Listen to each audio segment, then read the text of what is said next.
มันฮอดเลยมาก้อนนั่งสิเอานั่ง ขึ้นไม่ได้ขึ้นเลยเกิดได้ข้างใน จะเฟื่องบนสบายบน ก็นั่งนำเมียเจ้า มีดาแล้วก็เมียพี่แกมาถ่ายรูปข้างงามคนให้รูปกันจะเชื่อดิ ปลาเนี่ยแหละปลานั่ง เพื่อนป้าดาว ดีทั้งหน้าดี ขึ้น ดี รถเลย ตอนนี้กำลังจะไปเด้อ น้ำมัน สาม เอา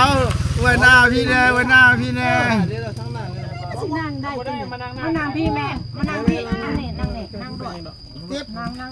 มาทั้งหน้าเลย เอาไว้หน้ามาทางนี้หน่อยเด้อ ฮัลโหลฮัลโหล ฮัลโหล อายุโอเค โอเค very good เอาเดินทางเดี๋ยวนี้รถกำลังไปเนาะอันนี้รถ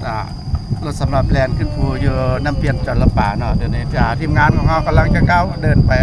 สู่น้ำเปลี่ยนจระป่าเนาะเดี๋ยวเราอยากปีนกล้องเนาะอยากปีนกล้องเบิ่งว่าเราจะปีนได้บ่โอ้อันนี้มันน้ำเนาะธรรมชาติเลยครับดีเนาะเดี๋ยวนี้เรากำลังจะขึ้นภูไปที่น้ำเปลี่ยนจระป่าอันนี้เบิ่งทีมงานเขาเนาะ